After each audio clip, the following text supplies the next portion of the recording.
बस भाई अब शोर नहीं करेंगे आप लोग बिल्कुल भी। देखिए, लास्ट क्लास बड़ी इंपॉर्टेंट चीज हमने सीखी थी इस चैप्टर में। क्या थी वो आप लोग जानते हैं कि हमें इतना पता लग चुका है कि करंट कैरिंग कंडक्टर अपने चारों तरफ क्या बनाता है, मैग्नेटिक फील्ड। और वो मैग्नेटिक फील्ड कितनी स्ट्रेंथ की होगी ये निकालने के लिए हमने एक ड्राइव करा था और उसमें यूज किया था बायो-सेवर्ट्स लॉ का। और ये बायो-सेवर्ट्स लॉ है क्या बेसिकली? सो बायो-सेवर्ट्स लॉ ने सिर्फ इतना बताया है कि एक स्मॉल करंट एलिमेंट जिसमें डीएल लेंथ ले रहा हूं, जिसमें करंट आई है, उससे कुछ आर दूरी पर और किसी पर्टिकुलर थीटा एंगल पर, क्योंकि आपको पता है डीएल एलिमेंट यहां पर है, तो अगर बिल्कुल सामने है तो थीटा 90 बन सकता है। थोड़ा सा ऊपर की तरफ पूछ रहे मैग्नेटिक फील्ड, इसी डीएल एलिमेंट की वजह से थीटा कुछ और भी हो सकता है, 60 डिग्री हो सकता है, 30 डिग्री हो सकता है। नहीं आ रहा समझ में क्या कह रहा हूं मैं? सो बेसिकली एक small current element DL length का जिसमें करंट आई है, अपने से आर दूरी पर थीटा एंगल पर कितनी मैग्नेटिक फील्ड बनाता है, स्मॉल मैग्नेटिक फील्ड, वो थी म्यू नॉट अपन में 4 पाई आई डीएल साइन थीटा बाई में क्या बोलो, आर स्क्वायर। नहीं आ रहा यार। और मैंने उसी की मदद लेके आप लोगों को एक circular current carrying coil centre पे कितनी मैग्नेटिक फील्ड बनाती है उसका ड्राइव करवाया था। याद आ रहा है? एक छोटा सा करंट एलिमेंट लिया, बोला बताओ आर दूरी पे कितनी मैग्नेटिक फील्ड बनाएगी, तो मैंने कहा भैया ये कितनी बनाएगी, म्यू नॉट अपन 4 पाई आइडियल, क्योंकि डीएल एलिमेंट ऐसे और आर ऐसे 90 डिग्री एंगल है, साइन 90 डिवाइड बाय बोलो कितना, आर स्क्वायर। ये बन जाएगा mu naught upon 4 pi ideal by में आर स्क्वायर। ये तो होगा। अब ऐसे सभी एलिमेंट्स की वजह से देखा गया और नेट शेल टोटल इंटीग्रेट कर दिया, तो नेट रिजल्ट बच्चों कितना है, म्यू नॉट आई बाय में कितना बोलो, 2r। मतलब कि एक सर्कुलर करंट कैरिंग कॉइल जिसमें करंट आई हो और रेडियस उसका आर हो, तो उसकी जो मैग्नेटिक फील्ड सेंटर बनेगी कितनी बनेगी, म्यू नॉट आई अपॉन 2r। अच्छा, डायरेक्शन कैसे पता लगेगी? Direction can be find by the right hand thumb rule लगा सकते हो आप लोग कि मैग्नेटिक करंट ऐसे है, देखो फिंगर्स बेसिकली ऐसे करंट है तो मैग्नेटिक फील्ड कहां की तरफ है, अंदर की तरफ। करंट ऐसे तो मैग्नेटिक फील्ड अंदर की तरफ, करंट ऐसे होता तो बाहर की तरफ होती। क्लियर है कि नहीं? अब मैं जो तुम्हें आज ड्राइव करवाने वाला हूं, अच्छा क्वेश्चंस आपको समझ में आए थे लास्ट क्लास? ये वाले इजी थे और इंपॉर्टेंट क्वेश्चन भी थे बच्चों ये। अब जो आज मैं तुम्हें कराने वाला हूं क्वेश्चन देखो क्या है। आज जो हम डेरिवेशन करने वाले हैं, this is the derivation for magnetic field at a point on the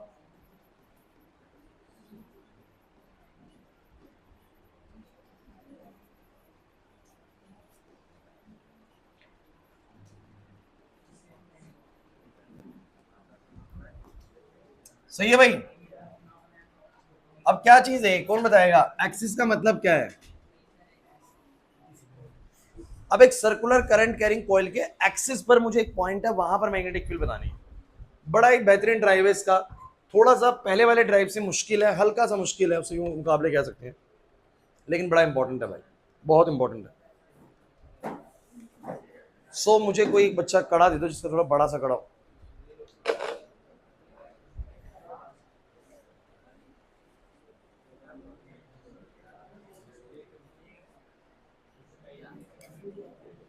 class, hello, hello, hello, hello, hello, hello, hello, hello, hello, hello. नहीं ठीक है, ठीक है, चल जाएगा सही। हेलो, इसकी चार्जिंग नहीं है। क्लास देखो भाई, ठीक है, कर गया, बैटरी लो है लेकिन। चलिए देखिए, ऐसा है, सिंपल सी बात है, मेरे पास ये एक सर्कुलर करंट कैरिंग कॉइल है, ठीक है, ये एक सर्कुलर करंट कैरिंग कॉइल है। और मुझे पहले मैंने जो मैग्नेटिक फील्ड निकाली, कहाँ निकाली है बोलो, सेंटर पर। सेंटर पर जानते हैं आप लोग किस तरीके से कि इसमें करंट कैरिंग कॉइल है, आई करंट है, आर रेडियस है। अगर करंट ऐसे है तो अंदर की तरफ बनेगी, और करंट अगर ऐसे है तो बाहर की तरफ बनेगी, कुछ इसी तरीके से है विशेष। लेकिन अब मुझे कहाँ निकालनी है मैग्नेटिक फील्ड, एक्सिस पे निकालनी है। एक्सिस कहाँ होता है भाई? एक्सिस है, जैसे कि मान लीजिए कि ये करंट कैरिंग कॉइल है, तो ये बेसिकली सेंटर से ना एक लाइन पास हो रही है ऐसे करके, this is the axis, this is the, ऐसे देख सकते हो आप लोग, ये एक्सिस है। और ये करंट कैरिंग कॉइल ना, जब इसकी मैग्नेटिक फील्ड बनती है, आप लोग जानते हैं किस तरीके से बन रही है। मान लो कि इसमें करंट ऐसे तो ऐसे बन रही है, तो अंदर आ रही है तो कहीं से अंदर आ रही थी, यहां से घूम के जा रही होगी भाई, तो वो एक्सिस पे पूछ रहा है। कहां पूछ रहा है बोलो? एक्सिस पे। कि अगर इस सर्कुलर करंट कैरिंग कॉइल के सेंटर पे, तो आपको मैग्नेटिक फील्ड पता लग चुकी है, लेकिन वो जो सेंटर पर मैग्नेटिक फील्ड बन रही है, वो आपकी या तो ऐसे अंदर आई है, या अगर इस डायरेक्शन में तो बाहर जा रही है। अब बाहर भी अगर जा रही है ऐसे करके, तो वो इस तरीके से लूप तो बना ही रही है। तो वो बोल रहा है कि इस सर्कुलर करंट कैरिंग कॉइल के एक्सिस पर कुछ दूरी पर, एक्सिस पर कुछ दूरी पर कितनी मैग्नेटिक फील्ड होगी, वो ये आपसे पूछना चाह रहा है। समझ में आ रहा है मैं क्या कह रहा हूँ, है ना। सो इसका हमें ड्राइव करना है। और एक बात ध्यान रखिएगा, मैं बायो-सेवर्ट्स लॉ ही इस्तेमाल करूंगा। बायो-सेवर्ट्स लॉ आपको क्या कहता है वो तो सबको पता ही है ना भाई, उसमें तो किसी को दिक्कत नहीं लग रही है। सो गाइज ढंग से समझिएगा, ये ड्राइव बहुत ज्यादा इंपॉर्टेंट है एग्जाम के लिए। सो मैंने यहां पर एक बनाई करंट कैरिंग कॉइल ऐसी, ठीक है, ध्यान देना।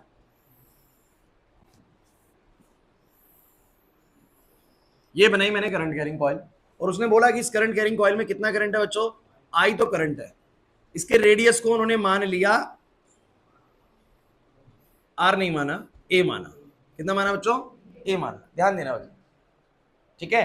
और जिस पॉइंट पर मुझे ये मैग्नेटिक फील्ड निकालने को बोल रहे हैं ना, that point is basically set to be P point. इसको पी पॉइंट बोला, जो कि एक्सिस से बोलो कितनी दूरी पे है, एक्स दूरी पे। कितनी दूरी पे बोलो, आपको तीन चीजें उसने बता दी और एक चीज आपसे मांगी। तीन चीजें क्या बताई, इस सर्कुलर करंट कैरिंग कॉइल में 10 एम्पियर का करंट है, ये बताया पहली बात।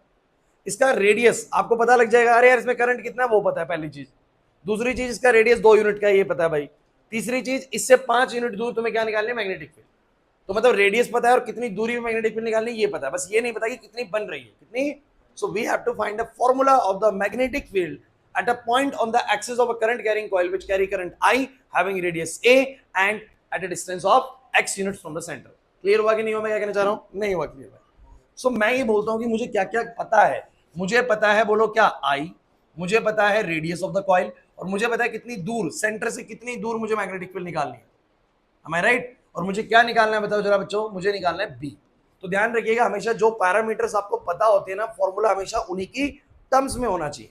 जैसे कि पिछला वाला जो आप लोग याद करें ड्राइव जो आप लोगों ने करा, मैं आप लोगों को बोल रहा था कि मुझे बस इतना पता है कि मेरी सर्कुलर करंट कैरिंग कॉइल में करंट है 10 एम्पियर का और इसका रेडियस है 2 यूनिट का। सेंटर बताओ कितनी मैग्नेटिक फील्ड बनेगी, मतलब मुझे आर पता था और आई पता था, आर पता था और आई। मेरा फॉर्मूला देखिए, जो बी का फॉर्मूला है वो आई और आर पे ही डिपेंडेंट है। अरे म्यू नॉट तो कांस्टेंट है ना। हमेशा फॉर्मूले उन वेरिएबल्स की टर्म्स में बनेंगे जिन वेरिएबल्स के बारे में आप वेल नोन है ना, जिसके बारे में आपको पता होगा। सो एग्जामिनर इनमें भी क्वेश्चंस के अंदर बस आपको क्या देगा, करंट कितना है, रेडियस ऑफ कॉइल कितना है और कितनी दूरी पर आपको बताओ क्या बतानी है, मैग्नेटिक फील्ड, इसके बारे में बताएगा आप लोगों को। और आपको उस पॉइंट पर क्या निकालना है, मैग्नेटिक फील्ड निकालना है। अब गाइस ये वाला मामला यहां तक समझ में आता है आप लोगों को। अब निकालना शुरू करते हैं। अब निकालने का तरीका बोलो क्या है कि भैया पूरी करंट कैरिंग कॉइल कितनी बनाएगी किसी को नहीं पता, लेकिन एक स्मॉल एलिमेंट कितनी बनाएगा सबको पता है। उसका प्रोसीजर आपको पता है, बायो-सेवर्ट्स लॉ ने बताया, और डायरेक्शन ऑफ मैग्नेटिक फील्ड बताई राइट हैंड पाम रूल से। तो समझने की कोशिश करते हैं बच्चों। तो मैंने यहां पर बोला बच्चों कि स्मॉल मैग्नेटिक फील्ड, ध्यान देना, small magnetic field due to a current, small current element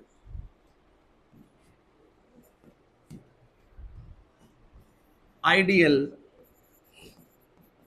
eight a point P is, बच्चों इंपॉर्टेंट है, मैंने यहां पर एक करंट एलिमेंट लिया, ध्यान देना, ये करंट एलिमेंट मैंने कुछ इस तरह का, यहां पर एक करंट एलिमेंट लिया मैंने। कितना करंट एलिमेंट है बोलो, आइडियल। आइडियल, फोकस करना, किस पॉइंट पे मुझे मैग्नेटिक फील्ड निकालनी है बताओ जरा, उस पॉइंट पे। तो आपको पता है कि जो ये वाली दूरी होती है, इस दूरी को तुम लोग क्या मानते हो, आर। अरे भूल गए, ये वाली दूरी को तुम लोग क्या मानते हो, आर। फोकस करना, मैंने क्या बोला, मैंने आपसे ये बोला कि करंट एलिमेंट बोलो, इसमें करंट कितना है बोलो, आई करंट है, डीएल लेंथ है, तो मैंने बोला करंट एलिमेंट आपके पास आइडियल है, और जितनी दूरी पे मुझे मैग्नेटिक फील्ड निकालनी है वो वाली दूरी बोलो क्या होती है, आर, है ना। अब एक होता है एंगल, बड़ा इंपॉर्टेंट होता है, आपको पता है थीटा किस एंगल पे लाई कर रहा है, ये वाली चीज होती है। सो गाइस मुझे एक बात बताइए, छोटा सा करंट एलिमेंट आर दूरी पर कितनी मैग्नेटिक फील्ड बनाएगा, वो कितनी मैग्नेटिक फील्ड बनाएगा, उसका फॉर्मूला बोलो क्या लगेगा, म्यू नॉट अपॉन में क्या, तो आप लोग बोलेंगे आइडियल साइन थीटा बाय में आर स्क्वायर। अब थीटा की दिक्कत आती है बच्चों, यहां पर देखो थीटा किस तरीके से होता है कि मान लीजिए ये कॉइल है आपकी, और आपको अगर बात करनी है कि आइडियल कैसे बना रहा है, तो भाई एक पतला पेन दो, ये इससे कर देते हैं। चलो क्लास प्लीज, मैं आपको बता रहा हूँ शुरू के 10 मिनट इंपॉर्टेंट है, इसे 10 मिनट समझ में आ जाएगा ड्राइव क्या चीज है।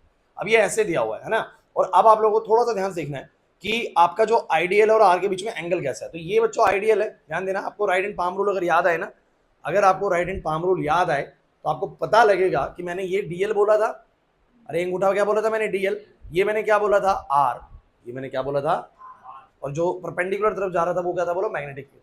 अगर बच्चों ये डीएल है और ये मेरा आर ऐसे है, थोड़ा ध्यान से देख के बताना, देखते कितने बच्चे समझ पाओगे। ये तो करंट एलिमेंट हो गया ऐसे करके, अरे देखो ना ऐसे करके करंट एलिमेंट हो गया, अंगूठा जिस तरफ जा रहा है, और ये बेसिकली बोलो क्या हो गया, आर हो गया। अब आप मुझे बताना करंट एलिमेंट और आर के बीच में एंगल कितना है? 90 है। ये तो 90 ही रहेगा, इससे फर्क नहीं पड़ने वाला, क्योंकि आप देखिए ना अंगूठा ऐसे करके है और मेरे जो हाथ है वो इस तरीके से जा रहे हैं। बोलो कितना एंगल बन रहा है? 90 तो बन रहा है। अरे अंगूठे और इसमें कितना एंगल है? 90 है कि नहीं? बस मैं ऐसे दिखा रहा हूँ, तो ये तो 90 ही है। आदर्श नहीं आई बात समझ में? ये तो 90 ही है। अब कुछ बच्चे कहें सर मुझे तो ये 90 नजर नहीं आ रहा।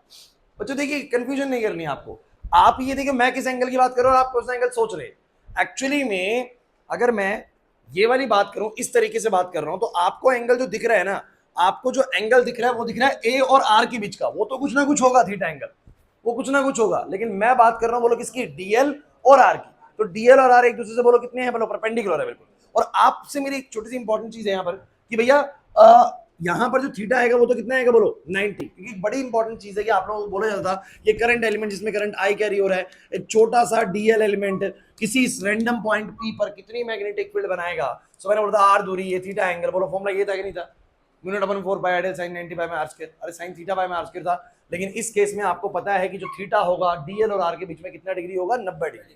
क्योंकि अगर आप लोग ये रहा आइडियल और ये रही पाम, तो पाम और आइडियल के बीच में कितना बनेगा, बोलो 90। और ऐसा सिर्फ इस एलिमेंट के लिए नहीं बनेगा, किसी भी एलिमेंट के लिए चेक कर लो आप लोग। यहाँ साइड वाले के लिए चेक करो, देखो साइड वाले के लिए इस तरीके से देखो, ये रहा डीएल और ये रहा देखो आर, ऐसे बताओ कितना बन रहा है, 90। अरे देखो ना ऐसे करके आर बनेगा, ऐसे करके आर बनेगा, और ये रहा डीएल। नीचे देखो ये रहा डीएल और ये रहा, बोलो हाथ और इसके बीच में कितना एंगल बन रहा है, 90 बन रहा है।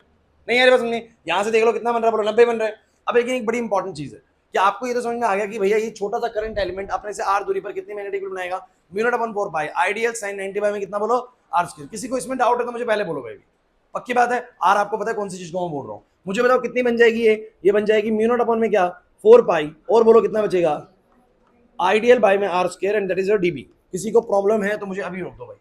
क्लियर हो गई वाली बात? अब अगली बात समझो बच्चों, आपको बड़ा इंपॉर्टेंट है कि डायरेक्शन किस तरफ है। डायरेक्शन जैसे कि आप याद करें कि जो मैं पिछला केस तुम्हें करवा रहा था, पिछला केस मैंने जो तुम्हें करवाया था ये वाला ड्राइव का, इसमें इस वाले करंट एलिमेंट ने कहां की तरफ बनाई थी। अगर तुम पाम रूल लगाओ, इसके लिए पाम रूल लगाओ। पाम रूल कैसे लगता है बोलो जरा। ये करंट एलिमेंट उस तरफ को इशारा कर रहा है, तो मैंने बोला था कि करंट एलिमेंट देखो ऐसे हो गया, इस तरीके से बोलता मैंने, ऐसे करके जाएगा तो या तो ऊपर की तरफ से लगा लो, घूम के नीचे की तरफ आएगी। अरे नहीं आ रहा याद, ऐसे लगा लो, चलो ऊपर वाले तो हाथ नहीं जाएगा। तो ये करंट एलिमेंट है, ये पाम है, बोलो कहां की तरफ जा रही है, अंदर की तरफ। ये करंट एलिमेंट है, ये पाम है, कहां की तरफ जा रही है, अंदर की तरफ। वो करंट एलिमेंट है, ये पाम है, बोलो कहां की तरफ जा रही है, अंदर की तरफ। सबकी वजह से सेम डायरेक्शन में मैग्नेटिक फील्ड बनी थी, सारे करंट एलिमेंट सेम डायरेक्शन में मैग्नेटिक फील्ड बना रहे थे, सीधा जुड़ गए थे, सीधा। इसको बोलो था इंटीग्रेट कर दो, क्या कर दो बोलो, इंटीग्रेट। अब यहां बड़ा इंपॉर्टेंट सवाल है, इसीलिए ड्राइव थोड़ा सा टिपिकल है उसके मुकाबले, क्योंकि यहां पर क्या होगा कार्तिक, यहां पर ध्यान देना। कौन बताएगा कि जो स्मॉल मैग्नेटिक फील्ड बनेगी उसका डायरेक्शन क्या होगा अगर मैं पाम रूल के अकॉर्डिंग जाऊं, पाम रूल के अकॉर्डिंग जाऊं। सो गाइस ध्यान देना, ये रहा एलिमेंट डीएल, ये रहा मेरा हाथ इस तरीके से, और यहां जो परपेंडिकुलर तरफ जा रहा है, यहां पर ध्यान देखो भाई चंदा, ये आपके पास डीएल एलिमेंट है, ये आर आपका ऐसे है, तो इसके परपेंडिकुलर तो होती है मैग्नेटिक फील्ड। अरे भूल के लग रहा है, ये लो अब बताना, अब बताना। ये रहा डीएल, ये रहा ऐसे, देखो इस तरीके से, देखो नहीं समझ में आ रहा, बिल्कुल परपेंडिकुलर, क्योंकि आप लोग जानते हैं डीएल आर और फिर परपेंडिकुलर डायरेक्शन में बोलो क्या बनता है, मैग्नेटिक फील्ड। तो अगर मैं आप लोगों को बना के दिखाऊं, देखते कितने बच्चे समझ पाएंगे इस चीज को कि बिल्कुल एग्जैक्टली सर हमें समझ में आ गई बात की कहां की तरफ बोल रहे हैं। सो मैंने बोला कि magnetic field, small magnetic field ऐसे बनेगी, डीबी ऐसे बनेगी। अगर ये समझ पाए हो तो मुझे बताओ कैसे बनी। नहीं आया समझ में, क्योंकि अगर आप ये बात बोलते हैं तो नहीं आया समझ में। मैं यहाँ पर ये बोल रहा हूँ कि जैसे कि सेंटर से पास हो रही है वाली चीज, ध्यान देना। ये आपने पाम रूल याद है आप लोगों को, मैं पाम रूल में क्या बोला था जरा बताओ फटाफट से। ये मेरे पास आई करंट कैरी कर रहा है और ये मेरे पास बच्चों कितना है, बोलो आइडियल है, क्या है बोलो, आइडियल। एक सेकंड,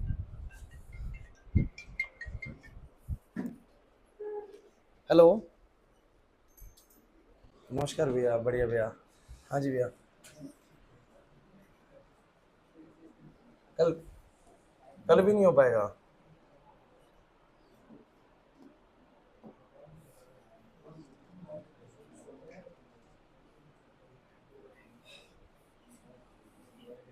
भैया ऐसा ना हो कि तुम परसों से भी लेट कर रहे हो, क्योंकि वो चीज़ ना हमने पहले बोली थी, इससे ज़्यादा डिले कर हमारा। देखो भैया परसों से लेट मत करना, नहीं तो देखो वो थोड़ा ना रिलेशंस खराब करने वाली बात होती है कि पहले कुछ बोलो और बाद में कुछ चीज़ हो ना, इसलिए मैं बोल रहा हूँ, ठीक है। हाँ तो परसों से आप लेट मत करना बिल्कुल भी। हाँ ठीक है कोई नहीं। परसों से लेट मत करा, बस ये है, ठीक है क्लास। चलिए भाई, सो बच्चों मैं आपसे ये बात कह रहा हूं कि भैया देखो, पहले एक एलिमेंट की समझ जाओ, उसके बाद सारे एलिमेंट्स की समझ में आ जाएगी। सो मैंने बोला कि मेरे पास जो एक एलिमेंट है, फटाफट से भाई, एक एलिमेंट है, उसका आर ऐसे है, तो मैग्नेटिक फील्ड तो इसके बिल्कुल ऊपर की तरफ निकल रहा होगा ना, तो कहीं ना कहीं नहीं दिख रहा आप लोगों को कि ये डीएल एलिमेंट ऐसे है, ये आर ऐसे है, और जो इसके परपेंडिकुलर निकल रहा है, बोलो क्या होगा, मैग्नेटिक फील्ड। नहीं आया समझ में? मतलब कि ये वाली चीज और ये वाली चीज बिल्कुल कितना एंगल बना रही है, बोलो 90 डिग्री बना रही है, तभी तो ऐसे करके पाम से निकलता है पैन। अरे नहीं आया समझ में?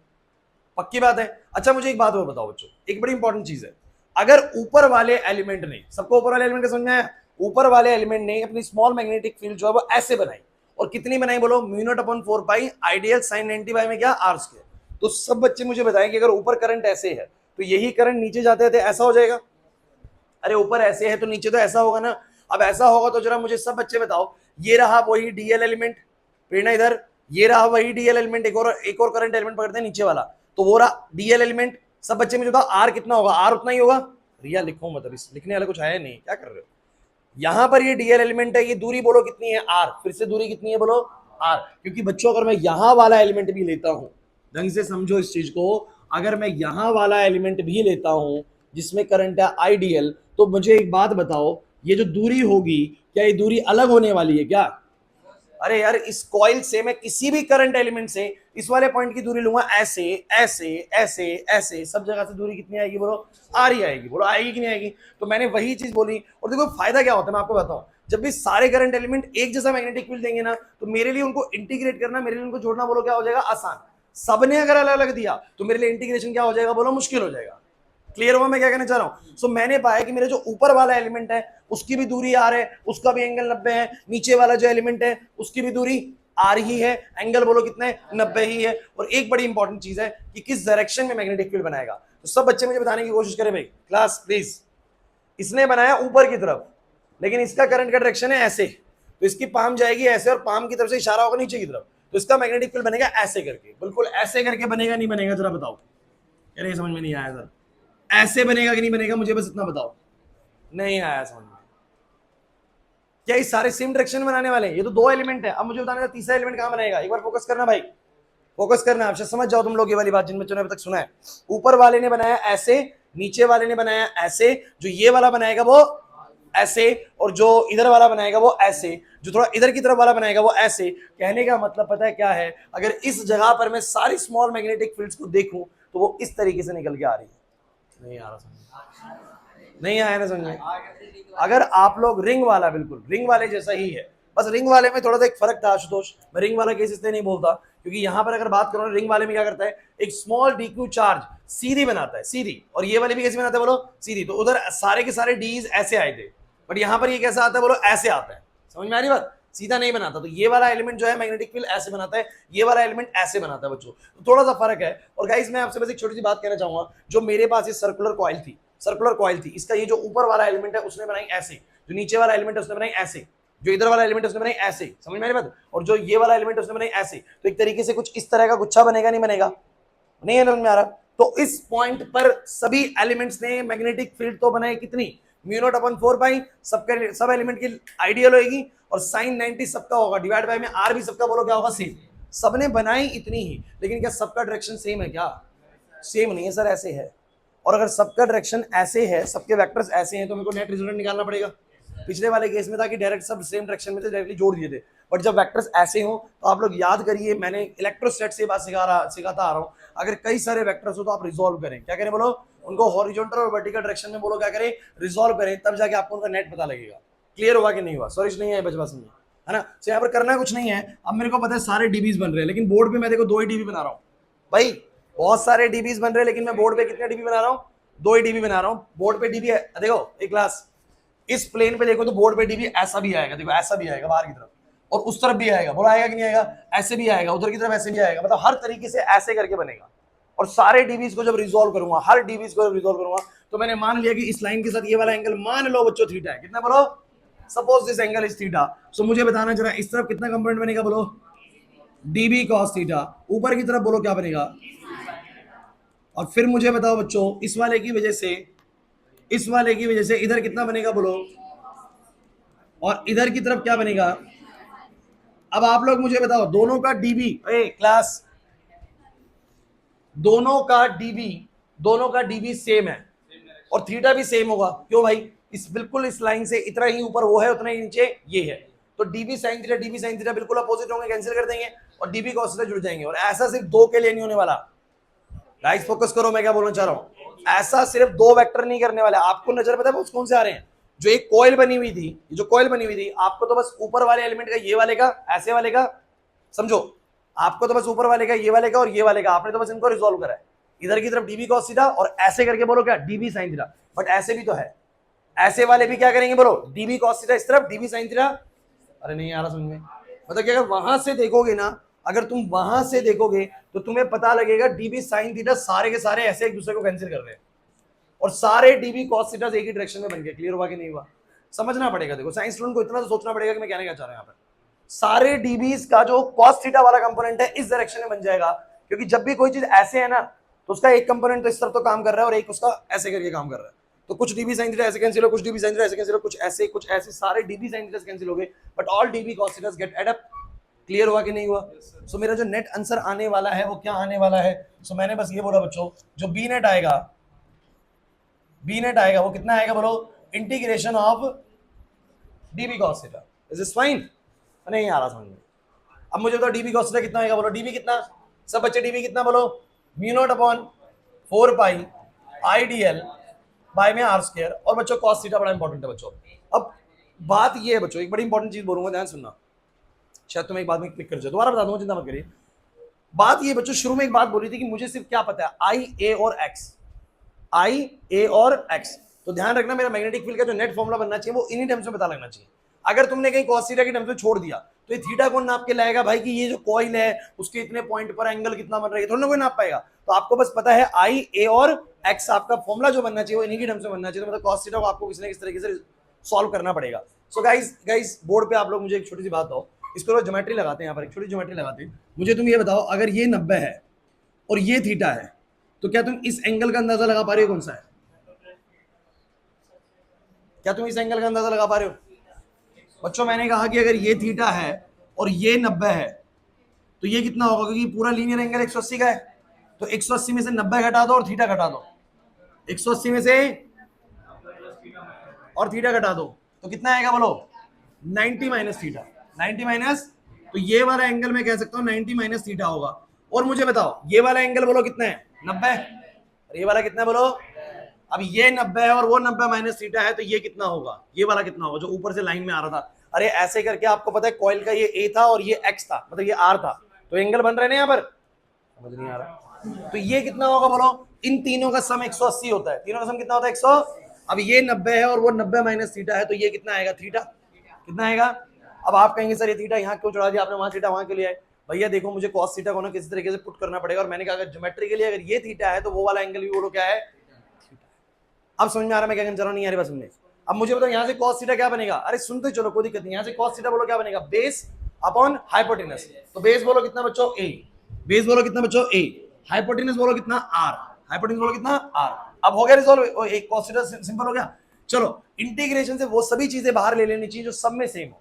तो मुझे बताइए कांस्टेंट चीजें क्या है बोलो, म्यू नॉट अपॉन में 4 पाई, सभी के सभी करंट एलिमेंट के लिए I सेम है, सभी के सभी करंट एलिमेंट के लिए A भी सेम है, A भी, अरे जितने भी करंट एलिमेंट है सबके लिए रेडियस बोलो क्या रहेगा, सेम। और बड़ी इंपॉर्टेंट चीज है, बड़ी इंपॉर्टेंट चीज है, सभी करंट एलिमेंट के लिए आर भी क्या होगा, सेम होगा। तो इसका मतलब आर क्यूब हो जाएगा ये, तो आर क्यूब भी सेम, अंदर क्या बचेगा बोलो डीएल। और मुझे बताइए अगर सारे डीएल जोड़ूंगा तो क्या आएगा, सरकमफ्रेंस क्या आएगा। तो मुझे बताना चाहिए आंसर क्या आ गया, म्यू नॉट अपॉन में 4 पाई आई ए बाय में कितना बोलो आर क्यूब, और बोलो क्या आएगा 2 पाई ए, 2 पाई ए, 2 पाई आर नहीं 2 पाई ए, क्योंकि रेडियस ए है। अब आंसर तो वैसे बन चुका है, लेकिन आप फिर वही बात कहेंगे इधर खनक कि आप सर आई ए और एक्स बोल रहे थे, आई ए और एक्स, आर थोड़ा ना पता है हमें, आर थोड़ा ना पता है। अरे तो आर का टेंशन लेना नहीं है, अगर आप इस आर को देखें पाइथागोरस लगा दीजिए, क्या लगा दीजिए बोलो पाइथागोरस, तो आपको पता लगेगा आर स्क्वायर है ए स्क्वायर प्लस में क्या एक्स स्क्वायर, आर का वैल्यू है ए स्क्वायर प्लस में एक्स स्क्वायर का रूट बोल दूं, अरे या तो रूट बोल दो या बोल दो ए स्क्वायर प्लस में एक्स स्क्वायर की पावर कितनी बोलो हाफ। अब मेरी पूरी बात सुनो, अगर मेरा आर इतना है तो बोलो आंसर कितना आ जाएगा, म्यू नॉट बाय में 4 पाई बोलो भाई 2 पाई आई ए स्क्वायर डिवाइड बाई में आर क्यूब है, आर क्यूब है। जब मैं इसका क्यूब करूंगा तो आपको पता है पावर्स मल्टीप्लाई होती हैं। अरे यार मैं इसका क्यूब अगर कर दूं तो पावर मल्टीप्लाई होगा 3/2 हो जाएगी। समझे नहीं ना क्या हुआ? नहीं समझे भाई? आर की वैल्यू है ये और ऑलरेडी उसकी पावर 3 है, तो इसकी पावर अगर 3 करूंगा तो पावर हो जाएंगे मल्टीप्लाई। आंसर बोलो कितना आ जाएगा? ए स्क्वायर प्लस में एक्स स्क्वायर की पावर कितनी बोलो? 3/2। और ये आ गया नेट मैग्नेटिक फील्ड। अब मेरी पूरी बात सुनो भाई, ए क्लास, अब सारे पैरामीटर्स को फोकस करो बच्चों, सारे पैरामीटर्स को एक बार फोकस करो। क्या तुम्हें सारे पैरामीटर्स नोन थे? ये तुम्हें पता है? अरे ये तो पता होता है 10 की पावर -7 है। बोलो आई पता है, ए पता है, रेडियस, अरे क्या हो गया, ये पता है, दूरी पता है, सारी वैल्यू पुट करेंगे आंसर आ जाएगा। हमेशा फॉर्मूला उन पैरामीटर्स में बनना चाहिए जिन पैरामीटर्स आपको सारे के सारे नोन हो। अच्छा ड्राइव जो मैंने कराया आपको लगेगा पता नहीं क्या कुछ मुश्किल से आया, लेकिन मुश्किल जैसा है नहीं बहुत ज्यादा। अगर आप ध्यान से ऑब्जर्व करें, मैंने फिर से किस चीज का इस्तेमाल करा है? बायो-सेवर्ट्स का। किसका बोलो? बायो-सेवर्ट्स का। और मैंने बेसिक वेक्टर एडिशन यूज करी है कि जब बहुत सारे वेक्टर्स होते हैं तो उनका एडिशन रिजॉल्विंग से किया जा सकता है। समझे मेरी बात को? सो एक फाइनल में इसका टच दे रहा हूं दोबारा से, इसको एक बार कड़ा देना भाई, इसके पास था, ध्यान सुनना क्लास। फाइनल टच दे रहा हूं मैं आप लोगों को। बच्चों ऐसा है, लिखना बंद करो, मेरे पास इसमें करंट आई है और इसका रेडियस आर है, तो सेंटर पे कितनी मैग्नेटिक फील्ड बनेगी पता है? बताओ कितनी बनेगी? μ0I/2r। एक सर्कुलर कॉइल अपने सेंटर पे कितनी मैग्नेटिक फील्ड बनाती है पता है? μ0I में क्या? 2r। बट अब पता लगा अपने एक्सिस पे कितनी बनाती है, तो ये आपको बताएगा। इसमें करंट आई है सचिन यहाँ पर, इसका रेडियस ए है और अपने से एक्स दूरी पर कितनी मैग्नेटिक फील्ड बनाएगी। मैंने कहा भैया मैं स्मॉल करंट एलिमेंट्स लूंगा और उनको सबको टोटल कर दूंगा, ये तो करूंगा। तो मैंने एक स्मॉल करंट एलिमेंट लिया, शुरू में बोलो टॉप वाला, उसके अंदर कितना करंट माना बोलो? आई, और छोटी सी लेंथ बोलो कितनी ली बच्चों? डीएल। इससे कितनी दूरी पर बोलो? आर दूरी पर। कितनी दूरी पर बोलो? आर दूरी पर। अच्छा डीएल और आर के बीच में एंगल कितना हर्ष? डीएल और आर के बीच में एंगल कितना? 90। सो मुझे बताओ जरा मैग्नेटिक फील्ड कितनी बनेगी उसकी वजह से कितनी बनेगी? μ0/4 आई डीएल साइन 90 बाय में क्या बोलो? R square. किसी को डाउट है तो मुझे बोल दो यार। और किस डायरेक्शन में बनेगी वो बताओ सबको। राइट हैंड पाम रूल आया था समझ में?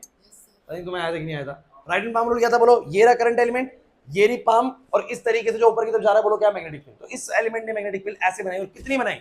μ0/4 आइडियल बाय में क्या? R square. ऐसे ही बच्चों नीचे वाले ने कितनी बनाई? क्योंकि जब ऊपर करंट ऐसे तो नीचे तो ऐसा हो गया होगा, तो नीचे वाले ने ऐसे करके इस तरफ बनाई, लेकिन दूरी वही आर है, आइडियल वैसे ही है, और एंगल वही 90 डिग्री है। वही समझ नहीं आ रहा? तो मुझे बताओ इतनी ही मैग्नेटिक फील्ड बनेगी, लेकिन किस दिशा में बनेगी? ऐसे बनेगी। सचिन बात क्लियर होगी नहीं हुई? ये वाला कैसे बनाएगा? ऐसे बनाएगा। ये वाला कैसे बनाएगा? ऐसे बनाएगा। तो कहीं ना कहीं जहां पर मुझे मैग्नेटिक फील्ड निकालनी थी वहां पर सारे करंट एलिमेंट्स ने मैग्नेटिक फील्ड ऐसे बनाई, और ऐसे का मैं डायरेक्ट एडिशन नहीं कर सकता, मुझे क्या करना पड़ेगा बोलो? रिजॉल्व करना पड़ेगा। तो मैंने कहा भैया मान लेते हैं कि हॉरिजॉन्टल के साथ थीटा एंगल बना रहे हैं, कितना बना रहे बोलो? थीटा। तो सबका डीबी कॉस थीटा कंपोनेंट इधर बनेगा और डीबी साइन थीटा सबका परपेंडिकुलर बनेगा, तो ये एक दूसरे के ऊपर नीचे कैंसिल करेंगे। जो ऐसे वाले हैं उनके भी डीबी साइन थीटा ऊपर नीचे कैंसिल होंगे, जो ऐसे वाले हैं डीबी कॉस थीटा ऐसे बनेंगे, डीबी साइन थीटा ऐसे कैंसिल हो जाएंगे। नहीं आ रहा समझ में? सारे डीबी साइन थीटा कैंसिल हो जाएंगे, सबके डीबी कॉस थीटा बोलो क्या हो जाएंगे? ऐड हो जाएंगे। सो मैंने कहा नेट मैग्नेटिक फील्ड बनेगी integration of dB cos theta. DB है μ0/4 पाई आइडियल बाय में क्या? R square. And cos theta का मुझे ट्रीटमेंट करना पड़ेगा, बिकॉज कहां से मैं थीटा पकड़ के लाऊंगा भाई क्वेश्चन में? फॉर्मूले में कहां से लाऊंगा? तो मैंने कहा भाई थीटा अगर ये है तो ज्योमेट्रिकली थीटा वो भी है। वो कैसे? क्योंकि अगर ये थीटा है और ये 90 है तो 180 में से इन दोनों को घटाया तो ये आया 90 माइनस थीटा। अरे नहीं आया समझ में? और अगर ये 90 माइनस थीटा और ये 90 है, अरे तीनों का सम 180 होना चाहिए, जोड़ लो। तो ये 90 है और ये 90 माइनस थीटा है, तो वो कितना होगा बोलो? थीटा। अगर लगे डाउट तो कर लो यार, 180 में से घटा दो 90 और वही घटा दो 90 माइनस थीटा, तो जब घटाऊंगा तो 90 प्लस थीटा हो जाएगा, कट जाएगा पूरा और थीटा आ जाएगा। तो ये वाला एंगल बोलो क्या होगा? थीटा। इसके जरिए मैंने कॉस थीटा को, प्रियांशु नहीं आया समझ में? इसके जरिए मैंने कॉस थीटा को पुट कर दिया बेस अपॉन में क्या? Hypotenuse that is A by में बोलो क्या? आर। यहाँ मेरा काम लगभग खत्म हो जाता है, लगभग खत्म हो जाता है, क्योंकि इसके बाद मुझे जो चीज सब में सेम है बाहर ले लो। μ0/4 पाई सेम है, आई सेम है, ए सेम है, आर क्यूब भी सेम है। आर सबके लिए सेम क्यों है? देख लो हर एलिमेंट से दूरी बोलो क्या है? सेम है। अंदर बचेगा डीएल, डीएल का इंटीग्रेशन बोलो क्या आएगा? सर्कमफ्रेंस बोलो कितना? 2 पाई ए। क्लियर हुआ? अब इसको आप ऐसा छोड़ सकते हैं, अगर ऐसे छोड़ना चाहो ऐसे छोड़ सकते हो, और अगर लगता है इसे पाई से पाई काटना है वो सब काटना है तो वो काट भी सकते हो। बस जनरली आपकी जो बुक्स है ना उसको ऐसा ही छोड़ती है, क्योंकि वो चाहती है कि बच्चे ना μ0/4 पाई का डायरेक्ट इस्तेमाल कर ले 10 की पावर क्या? -7। अगर आप काट देंगे तो फिर डायरेक्ट इस्तेमाल नहीं कर सकते। दूसरी चीज, इसको थोड़े रिजल्ट्स को ना एक दो तरीके से और लिखा जा सकता है। आपको पहले मुझे बताइए, पहले ये वाली बातें समझ में आई कि नहीं आई? अब मुझे एक छोटी सी बात और बताओ, एक सेकंड, एक छोटी सी बात मुझे और बताओ। जैसे कि बी नेट है, ये बन गया μ0/4 पाई 2, ध्यान देना भाई, 2 आई। आप जरा बोल सकते हैं पाई ए स्क्वायर क्या है? पाई पाई ए स्क्वायर होगा एरिया ऑफ द कॉइल, क्योंकि पाई आर स्क्वायर होता है सर्कुलर कॉइल का एरिया। अरे किसी भी सर्कुलर कॉइल का एरिया क्या होता है? पाई आर स्क्वायर। तो ए तो उसका रेडियस ही है ना, तो बोलो पाई ए स्क्वायर, बोलो क्या है? एरिया। तो मैं चाहूँ तो सीधा लिख सकता हूँ एरिया ऑफ द कॉइल। क्या लिख सकता हूँ? बोलो एरिया ऑफ द कॉइल। और नीचे लिख सकता हूँ ए स्क्वायर प्लस में बोलो क्या? एक्स स्क्वायर की पावर कितनी? कुछ पल्ले नहीं पड़ रहा। और करके लिख सकते हैं कि सर मैं चाहूं तो वैसे लिखूं, चाहूं तो मैं ऐसे लिखूं। अच्छा, एक बात मुझे बताइए, अगर ये वाला पी पॉइंट सेंटर पे चला जाए, ये वाला पी पॉइंट कहां चला जाए? बोलो सेंटर पे। मैं स्पेशल केस की बात कर रहा हूं। तो मैंने बोला if P point is at the centre, एक ही बनेगा इसमें वैसे, if P point is at the centre. बच्चों अगर ये पी पॉइंट कहां चला जाए, तो अगर ये पी पॉइंट सेंटर पे चला गया तो ये एक्स का वैल्यू कितना हो जाएगा? 0। एक्स हो जाएगा 0। और अगर एक्स हो गया 0 तो मुझे बताओ जरा बी कितना आएगा? बोलो म्यू नॉट अपॉन में 4 पाई 2 आई, ए को सीधा पाई ए स्क्वायर लिख दो फिलहाल के लिए, पाई ए स्क्वायर डिवाइड बाय बोलो कितना आएगा? ए स्क्वायर, क्योंकि एक्स तो 0 हो गया, ए स्क्वायर की पावर 3/2। यार पावर से पावर कट जाएगी तो ए क्यूब आएगा। क्या आएगा बोलो? अब जरा एक बार काट के बताओ आंसर क्या आया? आंसर क्या आया बोलो? पाई से पाई कट गया, 2 से ये 2 पे कट गया, ए स्क्वायर से ये कट गया। बोलो पता कितना आंसर आया? म्यू नॉट आई बाय में 2a। जरा बताओगे सेंटर पे क्या आंसर आया था? जरा बताओगे सेंटर पे क्या आंसर आया था? किसी भी सर्कुलर करंट कैरिंग कॉइल के सेंटर पर जो मैग्नेटिक फील्ड बनती है कितनी बनती है? म्यू नॉट आई बाय में 2r। बताना कितनी है? म्यू नॉट आई बाय में 2r। अरे आर इसका ए है इसमें यार, नहीं है बात समझे? मींस इस ड्राइव के थ्रू हम सेंटर वाला ड्राइव भी निकाल सकते हैं by using a special case कि when this P point is at the center the magnetic field will be mu naught I by में क्या? 2r। अरे वही तो आ रहा है कि नहीं आ रहा? समझ नहीं आया बिल्कुल भी। एक का ड्राइव आएगा ऐसा जो बढ़िया ड्राइव होगा, अब ये बढ़िया ही है वैसे, लेकिन आप कहीं ना कहीं इस्तेमाल करते हैं तो बायो सेवर्ट्स का ही इस्तेमाल हो रहा है और कुछ भी मैं नया नहीं करा रहा हूँ इसके अंदर भी। कुछ क्लियर हुआ? पक्का? इसको नोट करो। हाँ बोलो, नोट करो, कुछ चीजें नोट करा करो ताकि तुम्हें वो थोड़ी सी प्रैक्टिस में आने लगे। नोट करो अपनी कॉपी में। हाँ हाँ,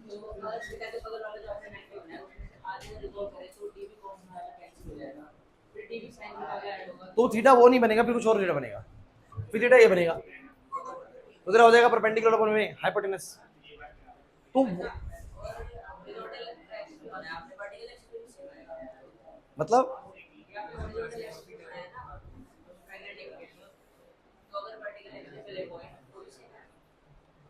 नहीं, इसी एक्सिस पे लेना होता, वर्टिकल पोजीशन लेना होता। This is the magnetic field only at the axis. Axis पे कोई पॉइंट होना चाहिए, ऊपर नीचे नहीं, फिर अलग हो जाएगा। वो तो जनरल पॉइंट हो गया ना, जनरल पॉइंट का ड्राइव ही नहीं करा हमने भी। एक्सिस पे है, एक्सिस पे कहीं पे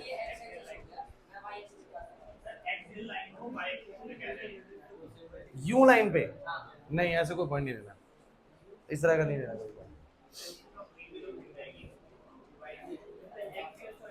नहीं आया समझ में? निष्का एक बार करना नोट। ओए बच्चों काम दिया है, कॉपी में नोट करो इसको, थोड़ा सा प्रैक्टिस करा करो लिखने की। घर पे तुम लिखते कुछ हो नहीं, लिखो इसको, लिखो लिखो।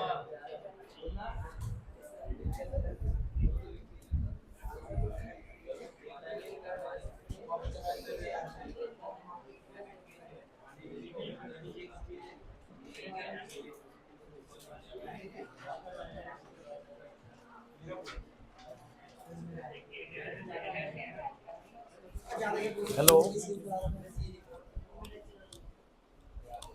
हेलो,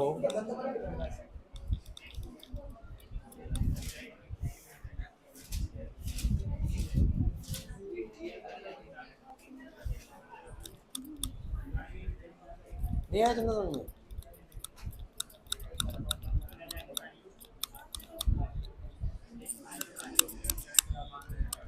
नहीं आया समझ में? हेलो नमस्ते। हाँ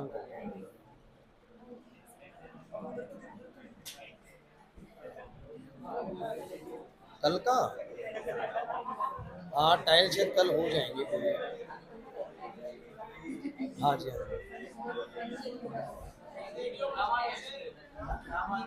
ठीक है दे दूंगा। वो तो कह रहा था मेरे को 10,000 रुपये दे दो।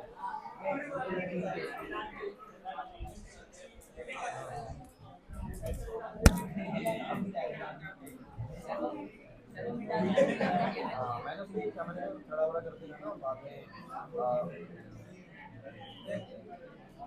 अब ना बच्चों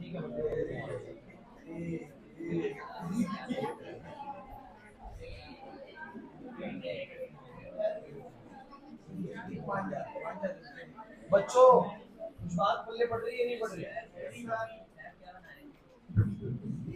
ऐसे ही क्या हो गया? हाँ हाँ बिल्कुल। अरे चलो बच्चे रह रहे हो ये तुम मुझे मेरे को मतलब नहीं है उस चीज से। मेरे को ये बताओ तुम्हें ये क्लियर हुआ कुछ? कितनी डाउट है इसके अंदर? देखो एक क्लास देखो, अभी ना बस बात समझ में आ जाए प्रोसेस कैसे हुआ है। बाद में ये चीज आप लिख के देखोगे अपने आप याद होने लग जाएगी टाइम के साथ। मेन बात क्या है मैं आपको वो बताता हूँ, वो आपको याद जरूर रहनी चाहिए। लिखवाऊं आगे? कर लोगे ना? देखो मेन बात जो आपको याद करनी है ना वो ये है, अब आगे से ध्यान रखो। अभी अभी तक चैप्टर में कितनी बातें आपको बताओ? अभी तक चैप्टर में ना एक क्लास 3 बातें लास्ट आप बड़ी इंपॉर्टेंट याद रखिए। पहली चीज क्या, कोई भी करंट कैरिंग कंडक्टर जिसमें करंट आई है उसका एक छोटा सा एलिमेंट जिसके अंदर कितनी बोलो डीएल लेंथ है, जिसमें करंट कितना है बोलो आई, वो अपने से कहीं आर दूरी पर थीटा एंगल पर जो मैग्नेटिक फील्ड प्रोड्यूस करता है वो कितनी करता है बोलो म्यू नॉट अपॉन में 4 पाई आईडीएल साइन थीटा बाय में क्या बोलो आर स्क्वायर। क्योंकि आप जानते हैं कि इसके बिना तो बात बननी नहीं है कि दोनों ड्राइव इसी के थ्रू ही हुए, और जो डायरेक्शन निकलेगी स्मॉल मैग्नेटिक फील्ड की वो निकलेगी by using right hand palm rule. नहीं आया समझ में? क्लियर है ये वाला पॉइंट? सेकंड पॉइंट बच्चों, एक सर्कुलर करंट कैरिंग कॉइल जिसमें करंट आई है वो अपने सेंटर पर मैग्नेटिक फील्ड बनाएगी। बताओ कितनी मैग्नेटिक फील्ड बनाएगी अपने सेंटर पर बोलो? So mu naught I by में कितना बोलो 2r। And in which direction it forms, in which direction it forms the magnetic field. So हम बोलेंगे भैया अगर करंट ऐसे है तो अंदर की तरफ बनाएगी और ऐसे है तो बाहर की तरफ। नेट तो भैया पता लग ही रहा है वैसे भी। नहीं आ रही बात समझ में? फिर आया बच्चों एक केस कि अगर मेरे पास ये ऐसे है और ये मेरे पास ए है और ये बेसिकली यहां से कितनी दूरी पर पूछ रहे बोलो एक्स दूरी पर। मैं थोड़ा सा और इसको इस तरीके से बनाता हूं कि ये थोड़ा 3D लगे। ये ए है और ये बोलो कहां पर है बोलो एक्स पर, और करंट बोलो कितना है बोलो आई। तो एक करंट कैरिंग कॉइल, वही करंट कैरिंग कॉइल है, बस अब कहां पर निकलवाने की कोशिश कर रहे हैं बोलो एक्सिस पर। मतलब कि बाहर की तरफ एक पॉइंट है जो कि एक्स दूरी पे, कितनी दूरी बोलो एक्स दूरी पर। तो यहां पर वो कितना मैग्नेटिक फील्ड बनाएगा इस एक्सिस पर। तो इसका मैग्नेटिक फील्ड का फॉर्मूला कितना है बच्चों? म्यू नॉट अपॉन में 4 पाई 2 eye area of the coil. Area of the coil लिखना चाहते हो वो लिख लो, और नहीं तो लिख दो पाई ए स्क्वायर। क्या लिख दो बोलो? पाई ए स्क्वायर, क्योंकि इसका रेडियस ए है। डिवाइड बाय में आएगा ए स्क्वायर प्लस में एक्स स्क्वायर की पावर क्या। चैप्टर को आगे समझने के लिए ये बातें पता होनी चाहिए। ड्राइव क्या है भैया? देखो मैंने बोला ना, ड्राइव तो बच्चे रेयरली पेपर में छोड़ते हैं, क्योंकि ड्राइव तो बच्चा कर ही जाता है। ड्राइव का पंगा कभी नहीं आता है। कंसेप्ट समझ जाइए कि एक सर्कुलर करंट कैरिंग कॉइल अपने सेंटर पर कितनी मैग्नेटिक फील्ड बनाएगी, एक सर्कुलर करंट कैरिंग कॉइल अपने एक्सिस पे कितनी बनाएगी। क्या तुम्हें पैरामीटर समझ में आ रहे हैं सारे के सारे? अच्छा एक लास्ट बात मैं इसमें और बताता हूं। अगर बच्चों कभी इन क्वेश्चंस के अंदर ऐसा बोल दिया कि एन टर्न्स के लिए बात करी गई है, N turns of coil. N turns का मतलब होता है कि जैसे मान लो ये एक कॉइल है, एक सर्कुलर टर्न है, तो एक इधर भाई एक सर्कुलर टर्न ने मैग्नेटिक फील्ड बनाई इतनी। अगर मान लो ये 2 टर्न हो जाए तो आपको नहीं लगता कि एलिमेंट की संख्या भी डबल होगी? जहां पर एक डीएल एलिमेंट बना रहा था 2 डीएल एलिमेंट सेम जगह से बनाएंगे। अरे नहीं आ रहा समझ में? तो मैग्नेटिक फील्ड दुगनी नहीं हो जानी चाहिए? अगर 3 टर्न हो गए तो कितनी हो जाएगी? तिगनी। 4 टर्न हो गए तो कितनी हो जाएगी? 4 गुना। कार्तिक नहीं आ रही बात समझ? मैं कह रहा हूं अगर एक टर्न ने बनाई इतनी तो डबल टर्न अगर मैं कर दूंगा करंट कैरिंग कॉइल का तो मैग्नेटिक फील्ड डबल हो जाएगी नहीं हो जाएगी? अगर मैं किसी वायर को सीधा रखता हूं तो हर एक डीएल लेंथ अपनी करंट हर एक डीएल लेंथ मैग्नेटिक फील्ड बनाने में रिस्पॉन्सिबल है। अब मैं उसी को गोल घुमाऊंगा तो हर एक डीएल लेंथ रिस्पॉन्सिबल होगी कुछ ना कुछ मैग्नेटिक फील्ड बनाने में। तो अगर एक टर्न ने इतनी बनाई तो 2 टर्न ने इसकी दुगनी, 3 टर्न ने इसकी तिगनी, तो एन टर्न ने कितनी बनाएगी ध्यान रखना, mu naught N I by में बोलो कितना आ जाएगा 2r। कोई प्रॉब्लम है तो मुझे बोलो भाई। और अगर यहां पर भी एन टर्न्स कर दिए गए, कितने टर्न्स बोलो? एन टर्न्स कर दिए गए, तो एन टर्न्स ऑफ कॉइल के लिए मुझे बताओ आंसर कितना आएगा?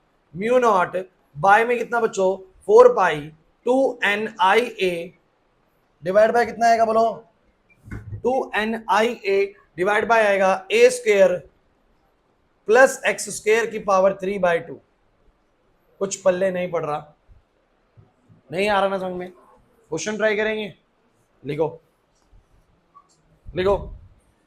हेलो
अच्छा मैं बताऊं क्या, या आप लोग ट्राई करोगे?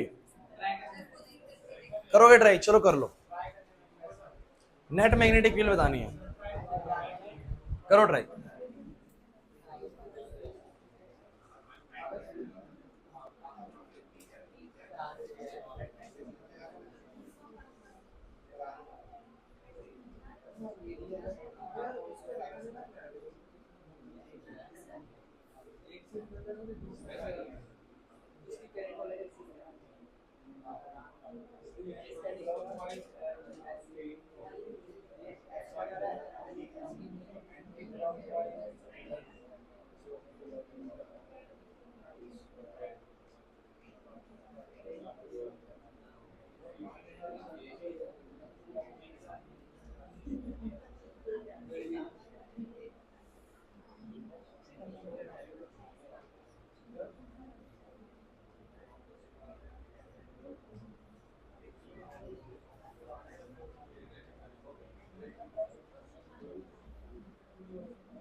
हाँ नहीं हुआ, कर भी दिया। अरे वाह, तुम लोग तो एक्सपर्ट हो गया। चलिए गाइस देखिए ऐसा है, देखिए मैंने ना यहाँ पर कुछ इस बार डायरेक्शंस भी दी थी, और जब मैं डायरेक्शंस दे रहा हूँ थोड़ा सा आपको सावधान रहना है यहाँ पर। कैसे मैं आपको बताता हूँ एक चीज, एक बार फिर दिखाओ भाई कड़ा। अच्छा ठीक है, क्लास प्लीज। देखिए बच्चों ऐसा है, आपका पी पॉइंट कहाँ पर है बोलो? यहाँ पर है। मान लीजिए आप यहाँ पर है, इस जगह पर है, और आप ये देखते हैं कि ये कॉइल जो है ये यहाँ पर कुछ मैग्नेटिक फील्ड बनाएगी और ये भी कुछ ना कुछ बनाएगी, और आपसे नेट पूछा जा रहा है। क्या पूछा जा रहा है बोलो? नेट। तो सब बच्चे एक बात ऑब्जर्व करेंगे, अगर मान लो मेरे ऊपर ये मैग्नेट ये करंट कैरिंग कॉइल है और उसमें करंट क्लॉकवाइज चल रहा है। कैसे चल रहा है बोलो? क्लॉकवाइज। जरा बताना मुझे कैसा दिखेगा करंट चलता हुआ? क्लॉकवाइज का मतलब कैसा? ऐसा। अरे यार घड़ी में यहां से देखूं तो कैसे दिखेगी? घड़ी तो ऐसी चलेगी ना। तो मुझे नहीं आ रहा समझ में। अगर मेरे ऊपर घड़ी है यहाँ पर इस तरीके से और क्लॉकवाइज दिख रहा है तो ऐसे चलेगी। अगर ऐसे चल रही है तो मुझे बताओ, अगर इस तरीके से चल रही है तो आपको ये वाला रूल यूज करना है। तो जरा मुझे बताना भाई किस तरीके से मैग्नेटिक फील्ड बनेगी, इस तरफ को नीचे की तरफ। तो आप मुझे बताइए क्लॉकवाइज का मतलब ये है और ऐसे का मतलब इस तरीके से अपने हाथों को कर लो। ये जा रही है यूं, मतलब यहां से बाहर निकलेगी लेकिन नीचे से तो ऊपर की तरफ जाएगी ना। नहीं आ रहा समझ में, नहीं आएगा वाला पॉइंट समझ में। दोबारा सुन लो, ऊपर मेरे पास कॉइल है और मेरे को इसमें करंट कैसा दिख रहा है, क्लॉकवाइज। अगर मुझे करंट क्लॉकवाइज दिख रहा है इस तरीके से, मैं एक और ट्रिक दूंगा आप लोगों को, बड़ी आसान सी ट्रिक, जो आपको ना कभी इतना मेहनत करना ही नहीं पड़ेगा, सीधा देखते ही समझ में आ जाएगा कि किस डायरेक्शन में मैग्नेटिक फील्ड बनेगा। सो मान लीजिए कि ऊपर अभी क्लॉकवाइज है, अगर ऊपर क्लॉकवाइज तो ये रूल तो मैंने बता रखा है ना, अगर ये स्ट्रेट वायर है तो ये मैग्नेटिक फील्ड, और अगर ये मेरा करंट हो जाए तो ये बोलो क्या हो जाती है, मैग्नेटिक फील्ड। तो मैंने भैया करंट मेरा ऐसे है क्लॉकवाइज डायरेक्शन, देखो क्लॉक ऐसे चलेगी इस तरफ, क्लॉक ऐसे, तो ये ऐसे जा रहा है, मतलब नीचे की तरफ तो ऊपर की तरफ जाएगा, मतलब नीचे वाले पॉइंट पे मैग्नेटिक फील्ड ऊपर की तरफ जाएगी। मैं आपको सिंपल तरीका बताता हूँ। क्या तुम्हें याद है मैंने उस दिन ये वाली बात बोली थी आप लोगों को, अगर कभी भी कॉइल में ना कहीं से क्लॉकवाइज बन रहा है, क्या बन रहा है बोलो, क्लॉकवाइज, तो वो साउथ पोल होता है। कैसा पोल होता है? और अगर उसमें बन रहा है एंटी क्लॉकवाइज, एंटी क्लॉकवाइज, ये एंटी क्लॉकवाइज कैसा होगा, तो इसमें एन बन रहा होता है। देखो एंटी क्लॉकवाइज में क्या बन रहा होता है, एन, मतलब नॉर्थ पोल। कहेंगे सर इससे क्या लॉजिक है? लॉजिक ये है बच्चों सिंपल सा, अगर यहाँ साउथ है, क्योंकि क्लॉकवाइज है, बोलो क्या बन रहा है, बोलो क्लॉकवाइज, तो क्लॉकवाइज में ऊपर साउथ बन रहा होगा, साउथ मुझे दिख रहा है, इसका मतलब मैग्नेटिक फील्ड अंदर जा रही है, साउथ में मैग्नेटिक फील्ड अंदर जाती है और नॉर्थ से बोलो क्या आती है, बाहर। तो मुझे अगर क्लॉकवाइज दिख रहा है यहाँ से, क्लॉकवाइज का मतलब साउथ पोल बन रहा है और साउथ पोल का मतलब अंदर जा रही होंगी। अगर फील्ड अंदर जा रही होंगी तो मुझे बताइए पी पॉइंट पे मैग्नेटिक फील्ड कहाँ की तरफ होगी, बोलो ऊपर की तरफ। कहाँ की तरफ बोलो? इस कॉइल 1 की वजह से मैग्नेटिक फील्ड ऊपर की तरफ होगी। नहीं आया समझ में? और इधर है भाई एंटी क्लॉकवाइज, क्या बोलो? अब लॉजिकली सोच लो, पहले पहले लॉजिकली सोच लो, फिर अपने हम ट्रिक याद कर लेंगे वाली। अगर इस तरफ देखो एंटी क्लॉकवाइज, एंटी क्लॉकवाइज कैसा होगा बोलो सब बच्चे, देखो इस तरफ से, तो ये एंटी क्लॉकवाइज ऐसे, अरे भैया दूसरी तरफ देखने से बदल जाती है डायरेक्शन। तो यहां से अगर मैं देखूंगा तो बोलो एंटी क्लॉकवाइज ऐसे बनेगा, ऐसे बनने का मतलब बोलो कहां की तरफ आएगा, मेरी तरफ आएगा। कहां की तरफ बोलो? और एंटी क्लॉकवाइज का मतलब होता है नॉर्थ। क्या होता है बोलो? नॉर्थ। नॉर्थ से मैग्नेटिक कहां आती है, बाहर। तो बाहर मतलब कि इससे बाहर की तरफ आ रही होंगी, मतलब इस जगह पर ये इस तरफ को बनेगी, मतलब B2 ऐसे बनेगा। समझ नहीं आया? ये नहीं आया समझ में तुम लोगों को? पक्की बात है कनिष्का? डाउट है किसी बच्चे को तो मुझे बोलो। अच्छा मुझे बताओ B1 कितना आएगा? कुछ ही नहीं आया समझ में? B1 सब बच्चे बताओ कितना बनेगा? क्या तुम्हें फॉर्मूला याद है? कैसे इतनी जल्दी हमें याद नहीं होता, इतना बड़ा फॉर्मूला है। म्यू नॉट अपॉन में 4 पाई, बोलो क्या, 2i पाई ए स्क्वायर बोल सकता हूँ, या मैं सीधा एरिया बोल सकता हूँ, डिवाइड बाय में बोलो क्या आएगा? कोई दिक्कत है? दिक्कत है? चलो बोलो a class please. Mu naught upon में 4 पाई, बोलो 2, करंट बोलो कितना, आई, आई नहीं है 2i करंट है। कितना करंट है बोलो? फिर नहीं पल्ले पड़ा। एरिया ऑफ द कॉइल बोलो कितना है, बोलो ए, डिवाइड में बोलो कितना आएगा, डिवाइड में बोलो कितना, ए स्क्वायर है। कोई नहीं, अभी ए और एक्स में चल रहा था, मैं ए और एक्स लेके चल रहा हूँ। ये समझ में आया पहले मुझे, तो नहीं बताओ या नहीं आया समझ में? अच्छा मुझे बताओ B2 कितना आएगा, B2 बताओ सब बच्चे। B2 चंदा यहाँ पर म्यू नॉट अपॉन में 4 पाई 2, करंट बोलो कितना, आई, करंट बोलेंगे आई, एरिया बोलो कितना, एरिया सेम होगा, एरिया बोलो क्या होगा, सेम, क्योंकि ये भी ए रेडियस उसका भी ए रेडियस है, लेकिन करंट इसका आई है उसका 2i है, इसमें 2i आया, इसमें बोलो क्या आया, आई आया। और बोलो क्या आएगा, ए स्क्वायर प्लस में एक्स स्क्वायर की पावर बोलो कितनी, ये पहले नहीं पढ़ रहा। अब याद करिए मैंने जब आपको बोला था कि जब आपको दो वेक्टर्स का रिजल्ट निकालना हो, try to make relation between these two vectors. Rachit नहीं आ रही बात समझ में? इन दोनों में रिलेशन क्या बनेगा सर, ये जितना भी है ना सर, ऊपर वाला इसका दुगना है, ऊपर वाला इसका, तो मैं ये बोल सकता हूं कि अगर B2 मेरा B है तो ये 2B है। समझ नहीं आई वाली बात? अगर ये B है तो वो बोलो कितना है, 2B। तो मुझे बताओ जरा यहाँ पर 90 डिग्री पे रिजल्टेंट कैसा बनता है? 90 डिग्री पे जो नेट मैग्नेटिक फील्ड आएगी बच्चों, कितनी आएगी बच्चों, root of B1 square plus में बोलो क्या आएगा, B2 स्क्वायर, क्योंकि तुम जानते हो कि B1 तो मेरा 2B है, तो 2B का स्क्वायर प्लस में B2 का स्क्वायर यानी B का स्क्वायर बच्चों आ जाएगा 4B का स्क्वायर प्लस में B स्क्वायर आएगा बच्चों, ये आ जाएगा बच्चों 5B का स्क्वायर, ये क्या आ जाएगा, रूट ऑफ 5B। और रूट ऑफ 5B का मतलब है रूट ऑफ 5, B का वैल्यू कितना, कहां गया, सो B हमने इसको माना है, सो बोलो कितना आएगा, म्यू नॉट अपॉन में 4 पाई 2i एरिया अपॉन में ए स्क्वायर प्लस में एक्स स्क्वायर की पावर कितनी, 3/2। This is your net magnetic field. कुछ पल्ले नहीं पड़ा। अगर आपको ए और एक्स दिया होता क्वेश्चन के अंदर और आई भी दिया होता, यहाँ पर वैल्यू पुट करते नेट निकल जाता। एक बड़ी इंपॉर्टेंट चीज मैं आपसे और कहना चाहता हूँ कि क्या तुम लोग बच्चों इसकी वो बता सकते हो कि नेट डायरेक्शन कहाँ बनेगी? क्योंकि अगर, यार ये मुश्किल तो नहीं होगा तुम लोगों को, सिंपल चीज है यार, ये मुश्किल नहीं है बच्चों, इनको मुश्किल मत कहिए कि इससे ज्यादा मुश्किल चीजें आपको एंट्रेंस में देखनी है। तो मुझे ये बताइए कि इसकी वजह से ऊपर बना था, इसकी वजह से इधर बना था, मतलब एक की वजह से ऊपर और एक की वजह से इधर, तो रिजल्टेंट कहां बनेगा? अरे रिजल्टेंट ऐसे आता है ना, कह रहे तो पहली बार देखा हमने, ये है बी नेट, कुछ ऐसा बनेगा। अरे एक मैग्नेटिक फील्ड बना रहा है ऐसे और एक बना रहा है ऐसे, तो नेट मैग्नेटिक फील्ड ऐसे बनेगी पक्का। क्लियर है कि नहीं? अब वो नेट मैग्नेटिक फील्ड किस डायरेक्शन में, तो आप अल्फा मान लीजिए किसी एंगल को, एक को अल्फा मान लो, एक को क्या मान लो? अल्फा। तो मुझे बताओ 10 अल्फा कितना आएगा? 10 अल्फा आएगा बच्चों दिस बाय में दिस, दिस बाय में दिस, तो दिस है बच्चों B1, और ये बोलो क्या है? B2। B1 बोलो कितना है? बोलो 2B, और B2 बोलो कितना है? B। आंसर आ गया 2।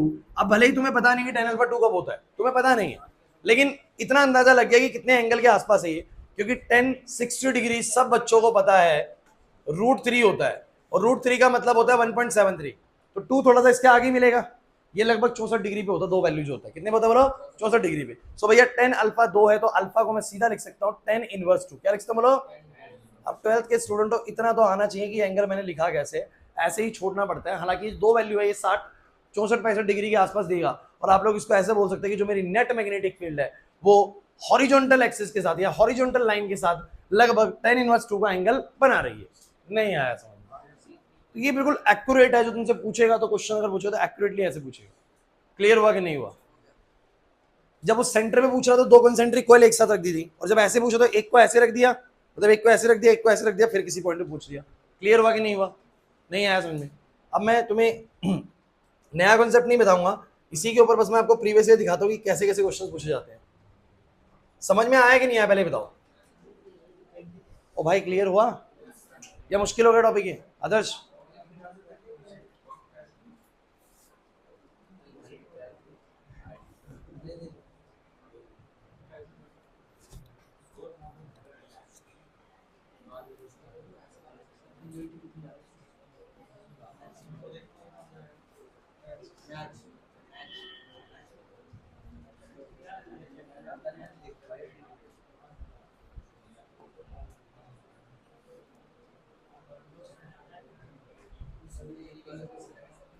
हाँ भाई क्लास प्लीज बोर्ड पे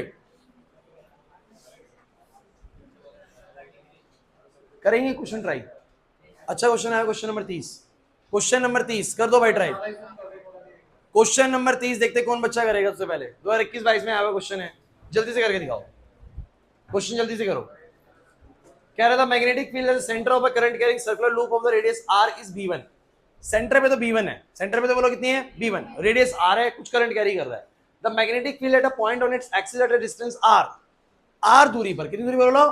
एक्सिस पर r दूरी पर अगर मैग्नेटिक फील्ड B2 है, कितनी बोलो? B2, तो बताइए B1/B2 कितना होगा? नहीं समझे मेरी बात को? सेंटर पर कितनी है बोलो? B1, और r दूरी पर कितनी है बोलो? B2, तो B1/B2 का रेशियो क्या होगा? तो पहले B1 निकाल लो, फिर B2 निकाल लो, दोनों को डिवाइड कर दो, आंसर आ गया। नहीं आया समझ में? ध्रुव करो जल्दी ट्राई, जल्दी ट्राई करो अपनी कॉपी में, कॉपी में ट्राई करे भाई।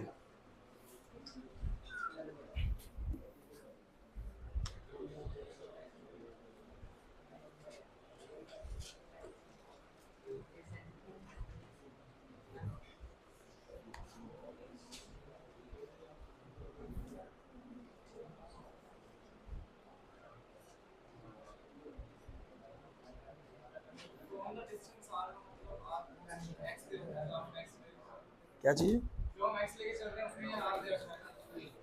हाँ पढ़ो ध्यान से, आ जाएगा समझ में।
ये क्वेश्चन है भाई, फिर भी नहीं हो रहा ना,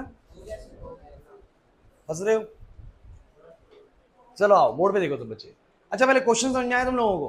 क्वेश्चन ये कह रहा है कि करंट कैरिंग कॉइल है, उसका रेडियस आर है, उसके सेंटर पर कितनी मैग्नेटिक फील्ड है V1। फिर कह रहा है कि करंट कैरिंग कॉइल है, उसके एक्सिस पर आर दूरी पर, रचित क्या बोल रहा है, एक्सिस पर आर दूरी पर, पढ़ के देख लो। The magnetic field at center of a current carrying coil loop of radius r is V1। The magnetic field at a point on its axis at a distance r, मतलब जो x का value है, x का value बोलो कितना, बोलो r, radius के बराबर है, from the centre of the loop is V2, so V1 by V2 कितना होगा? क्वेश्चन समझ में आ रहा है? कितना? 2√2 बता रहे भाई। और किसी का भी आया है? चलिए एक बच्चे का आया, चलिए बोर्ड पे देखिए। चलो बताओ भाई V1 कितना आएगा, सब बच्चे पहले V1 बोलो भाई। V1 आएगा म्यू नॉट I बाय में कितना बोलो, 2r। सबने ये तो कर दिया होगा भाई, ये भी नहीं हुआ तो फिर तो छोड़ दो, यही क्वेश्चन आगे होगा नहीं फिर।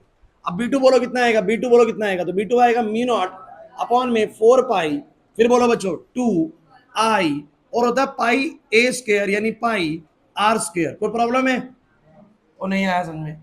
2i एरिया होता है ना, एरिया क्या होता है, पाई स्क्वायर या पाई आर स्क्वायर, फिलहाल आर दिया हुआ है, कितना दिया बोलो r।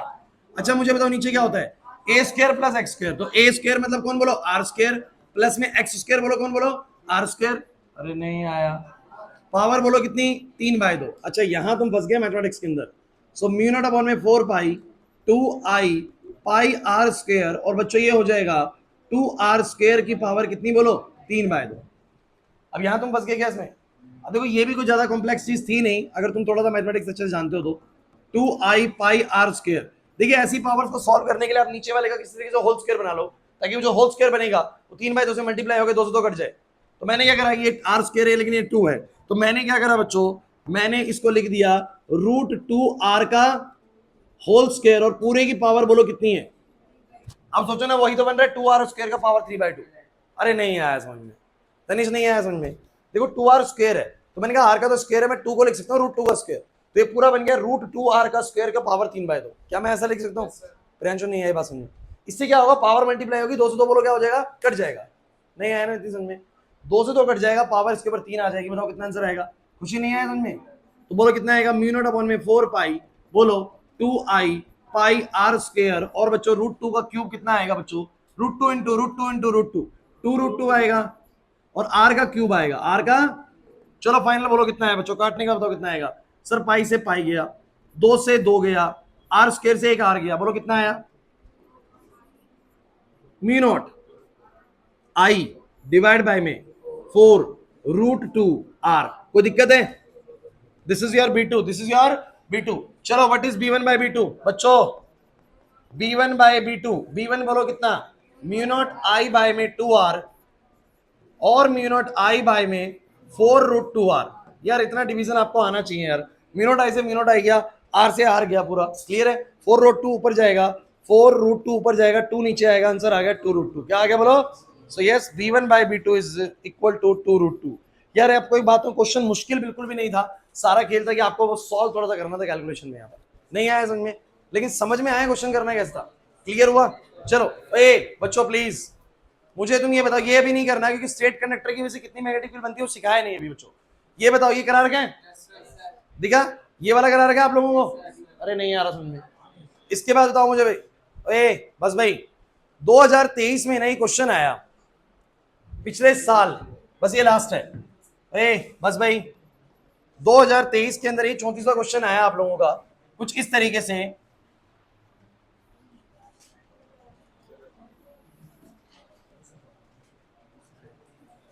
देखने में बच्चों को लगता है कि क्वेश्चन बड़ा मुश्किल सा आया हुआ है, बड़ा आसान है, लेकिन यहां करंट है 1 एम्पियर, रेडियस कितना है बोलो 4 सेंटीमीटर, इसका बोलो कितना है 12 सेंटीमीटर, करंट बोलो कितना है इस तरफ को था, सॉरी 2 एम्पियर। सही है भाई। अच्छा भाई, क्लास बोर्ड पे ओ पॉइंट पे बताना था।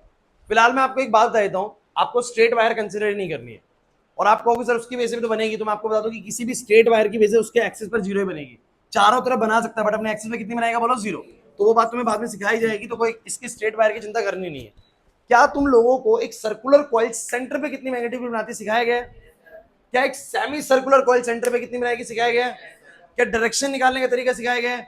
फटाफट से मुझे बताओ, ये जो अंदर वाली कॉइल है, लिखो मत, अंदर वाली जो कॉइल है, ये वाली कॉइल है, इस सेंटर पर कितनी मैग्नेटिक फील्ड बनाएगी पहले वो बताओ बच्चों।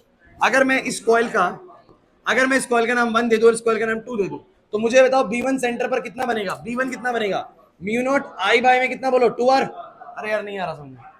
और मुझे बताओ कितना बनेगा बोलो म्यू नॉट, I का वैल्यू है 1 एम्पियर और R का वैल्यू है 4 सेंटीमीटर, जिसको मैं 0.04 लिखूंगा। समझ नहीं आ रहा क्योंकि मीटर में लिखेंगे, पक्का भाई, क्लियर हुआ? अच्छा डायरेक्शन बताओ क्या बनेगी, डायरेक्शन बताओ, क्योंकि करंट उधर है, अंदर कहां बनेगी बोलो। तो ये बड़ा इंपॉर्टेंट पॉइंट है कि जो इसकी डायरेक्शन है वो इनवर्ड है, कैसी है बोलो। चलिए एक बार B2 को देखते हैं। B2 बच्चों सेमी सर्कुलर वायर है, अगर वो सेमी सर्कुलर वायर है तो formula mu naught I by 2R नहीं लगेगा, mu naught I bye 4R लगेगा, आधी मैग्नेटिक फील्ड बनेगी, यू नो दैट, आपको सिखाया गया ये वाली चीज। So mu naught I by में कितनी बनेगी बोलो 4R। तो मुझे बताओ वो कितनी बनाएगी बोलो, म्यू नॉट, करंट होएगा बच्चों 2 और आएगा बच्चों 4 टाइम्स ऑफ R बोलो 12 सेंटीमीटर, जो कि होएगा 0.12। नहीं आ रही भाई बात समझ में, तो क्लियर हुआ? अब किस तरफ बनेगी, क्योंकि उसका करंट है ऐसे, वो बनेगी आउटवर्ड, क्या बनेगी बोलो। अब समझ में आ रहा है कि डायरेक्शन अगर नहीं लिया, अगर डायरेक्शन पे ध्यान नहीं दिया तो बिल्कुल गड़बड़ हो जाएगा, बोलो हो जाएगा नहीं हो जाएगा, सॉरी नहीं है बात समझ में, क्योंकि एक है बाहर और एक बोलो कहां है अंदर, तो दोनों एक दूसरे से सब्ट्रैक्ट होंगे, जिस तरफ बड़ी होगी मैग्नेटिक फील्ड, जिसने ज्यादा मैग्नेटिक फील्ड बनाई होगी उसके हिसाब से नेट डायरेक्शन डिसाइड होगी। नहीं आया समझ में? तो मुझे बच्चों ये बताओ इनमें से बड़ा वाला वैल्यू कौन सा है, तो अगर बात करें तो ये है म्यू नॉट अपॉन में 0.08, और ये वाला कितना बोलो, ये 2 पे कटेगा, सो ये 0.024 है, सॉरी 0.24 है, अब ये 0.24 है, वो 0.08 है, छोटा नंबर है नीचे, तो ये बड़ा वैल्यू होगा, नहीं समझे ना। तो एक्चुअली में बहुत क्लियरली दिख रहा है कि बी नेट जो है ना वो आएगा B1 माइनस, नहीं आया ना, सो मुझे बताना जरा कितना आएगा, म्यू नॉट अपॉन में 0.08 माइनस में म्यू नॉट अपॉन में 2 पे कट गया होगा 0.24, सही है पक्का। सो अब तो म्यू नॉट कॉमन ले लो तो सॉल्व करके नेट निकाल देंगे, मुश्किल था क्या बताओ जरा। सो देखने में क्वेश्चन लग रहा है भारी भरकम, लेकिन है बहुत आसान सा। क्लियर हुआ कि नहीं हुआ? ये करके दिखाऊं आगे भी। अरे म्यू नॉट का वैल्यू सबको पता है बच्चों क्या आता है ना, और जो 0.08 है ना, इनका टेंशन मत लो, इसको लिखो 8 और ऊपर लिखो 100, नीचे लिखो 4 ऊपर लिखो 24 लिखो ऊपर लिखो बोलो क्या 100, फिर एलसीएम लो कहानी खत्म करो उसकी, बाहर ले जाना म्यू नॉट इंटू में 100, म्यू नॉट इंटू में, और अंदर बचेगा 1 बाय में 8 माइनस में 1 बाय में 24, और इसको तो भैया कोई भी बच्चा सॉल्व कर लेगा, ज्यादा कोई प्रॉब्लम है ही नहीं। क्लियर हुआ कि नहीं हुआ? इसके बाद बच्चों मुझे तुम्हें एक बात बताओ, ये वाला मैंने करा रखा कि नहीं करा रखा, ये वाला मैंने करा रखा कि नहीं करा रखा, बाय-सेवर्ट्स लॉ पूछा गया और उसका ड्राइव पूछा गया, सर्कुलर वायर के सेंटर पर कितना होगा। अरे नहीं यार बात समझे। उसके बाद देखो ये रहा, दो आइडेंटिकल सर्कुलर कॉइल्स है P और Q, उनमें करंट कितना बोलो 1 एम्पियर और 3 एम्पियर, इस तरीके से कंसेंट्रिकली प्लेस करी है कि एक XY प्लेन पे और एक YZ प्लेन पे है, एक XY प्लेन पे है, X एक्सिस और Y एक्सिस XY प्लेन पे है, और एक बोलो कहां है YZ मतलब क्या YZ, एक ऐसे है। तो कंसेंट्रिकली कल तो सिखाई मैंने आप लोगों को, एक को ऐसे रख दिया या एक को ऐसे रख दिया, दोनों के सेंटर मिले हुए हैं, मैं परपेंडिकुलर मैग्नेटिक फील्ड बनाएंगे। अरे नहीं आ रहा यार, अरे कल सिखाया है, मतलब यही वाला केस है, यही वाला केस है पक्का। ये देखो सारे रिपीटिशंस हैं, मतलब आपको दिखेगा कि जो हमने सेक्शन अभी पढ़ा है ना उसमें सिर्फ इसी प्रकार के क्वेश्चन प्रीवियस ईयर्स में आते हैं, या तो ड्राइव आएगा या इस प्रकार का क्वेश्चन आएगा। तो इस टॉपिक से हम न्यूमेरिकल पार्ट भी साथ खत्म कर चुके हैं। क्लियर हुआ कि नहीं हुआ? आपको अब तक क्या सिखाया गया इस चैप्टर में सुन लीजिए, शुरू से सुन लीजिए। मैंने आपको जब चैप्टर स्टार्ट कराया ना, सबसे पहले चीज ये सिखाई थी कि कोई भी चार्ज पार्टिकल जब किसी मैग्नेटिक फील्ड में एंटर होता है तो it will experience a turning force. बोलो कितना टर्निंग फोर्स लगता है बोलो, QVB sin थीटा। अरे नहीं आ रहा यार, किस डायरेक्शन में लगता है बोलो, it is given by Fleming's left hand rule. फिर मैंने आपको, ये तो पहली बात होगी बच्चों, क्लास फोर्स लगेगा जब कोई चार्ज पार्टिकल एंटर करेगा मैग्नेटिक फील्ड में, QVB sin थीटा। सेकंड बात, अगर वो परपेंडिकुलरली एंटर हुआ मैग्नेटिक फील्ड में तो सर्कुलर पाथ में घूमेगा, उस सर्कुलर पाथ का रेडियस कितना होगा, उस सर्कुलर पाथ में घूमते हुए उसकी काइनेटिक एनर्जी कितनी होगी, उसका टाइम पीरियड कितना होगा, फ्रीक्वेंसी कितनी होगी, सब निकलवाया था। ये दूसरी बात थी। तीसरी चीज थी कि अगर वो परपेंडिकुलर ना एंटर होगी, कुछ एंगल पे एंटर करेगा तो कैसा बात घूमेगा, हेलिकल। कैसे घूमेगा बोलो, वो गोल तो घूमेगा, साथ के नीचे भी आएगा बेसिकली। सिखाया था कि नहीं सिखाया था? ये थी तीसरी चीज। चौथी चीज आपको सिखाई गई बाय-सेवर्ट्स लॉ, एक स्मॉल करंट एलिमेंट कितनी बनाएगा। पांचवी चीज आपको सिखाई गई magnetic field eight the centre of a current carrying coil, और छठी चीज सिखाई गई magnetic field at the point on the axis of a circular current carrying coil. नहीं आया ना समझ में? तो ये सारे पॉइंट्स अगर आपको क्लियर है तो चैप्टर आपको अब तक सारा समझ में आ रहा है। लगभग 30% चैप्टर खत्म भी हो चुका है, 1/3 चैप्टर खत्म हो चुका है। तो मुझे बताओ जरा, ये वाली बातें क्लियर हो रही है कि नहीं हो रही, या नहीं आया समझ में? श्योर फिनिश करें यहाँ पर? ठीक है, तो आप जा सकते हो यहाँ पर। एक बार एक मोबाइल उठा लो, गिर जाता है बात। हेलो